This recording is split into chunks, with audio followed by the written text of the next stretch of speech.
Good morning. What a beautiful day in Marin County. I'm going to show you what I'm going to warm up with today.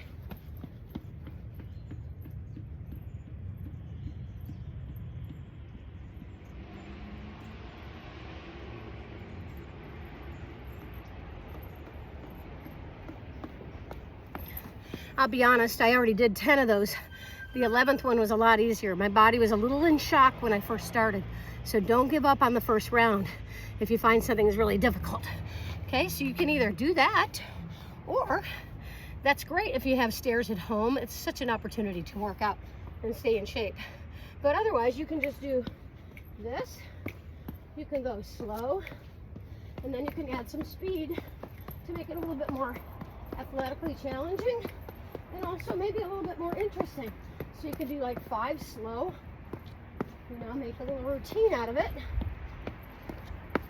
and then fast, fast, fast, fast. If it seems like that would make it a little bit more fun. If that's the reason you're not doing your fitness, then make it more fun.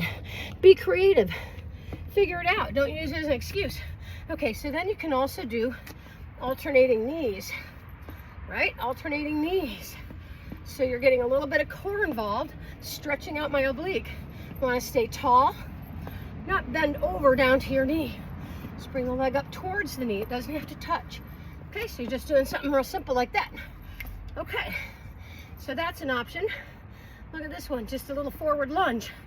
Can't do lunges? Well, you might be able to do lunges when your foot's elevated on the curb, right? So you're not putting as much pressure on the front knee. Make sure that you keep it straight. Don't let the knee go over the toe, right? You could do something like this. It's just going to get a little bit more core activation. You could do a little variety to make it interesting.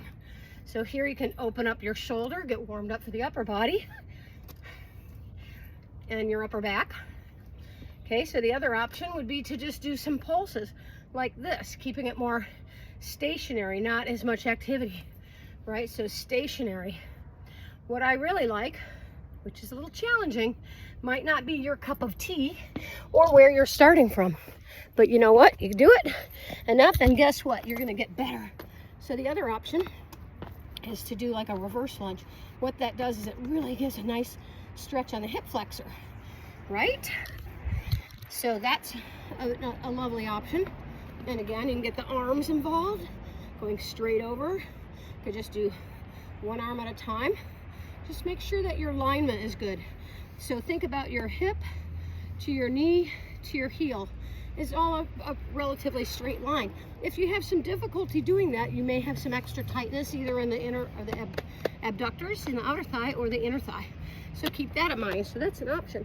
Okay, now you can sit here and do a little alternating leg lift. Again, adding rotation for your obliques. See, not so bad, right? This could all be done in like 10 minutes, and it'd be great. And if it's so great for you, then imagine what 20 minutes would be like for you. Just take it one step at a time, so to speak. There's many other options that you can consider here.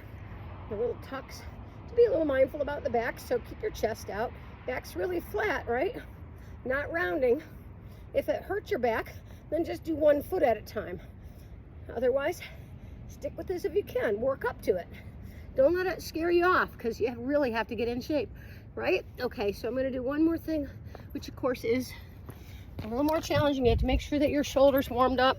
Did a little bit of rotation, a little bit of movement. And I can't tell if you can see me or not. There we are. Okay, yeah. So we're going to do some push-ups. Now, I'm elevated, so I can do a little better job on push-ups. It's a little easier to do when you're elevated. There's another way to do that. And then make sure that your shoulders down and your elbows are going a little bit out to the side and your hands are wide for chest and anterior deltoid. Got it?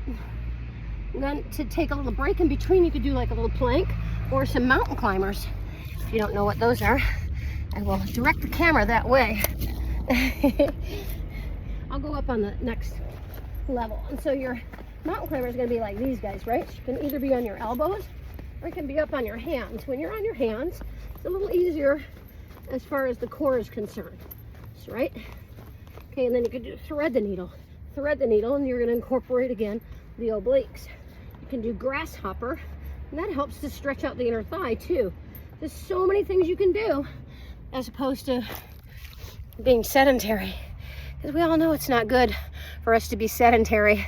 And there's so much temptation now with all the devices and that to not really, you know, look past that. It sucks you in, and then it's just not good for you. All kinds of chronic problems can happen as a result. So anyway, guys, hope you enjoyed this. Look forward to meeting you if I haven't already. And hi, everybody that I know. Some of you I miss very much. If you're seeing this, check in with me just to say hi.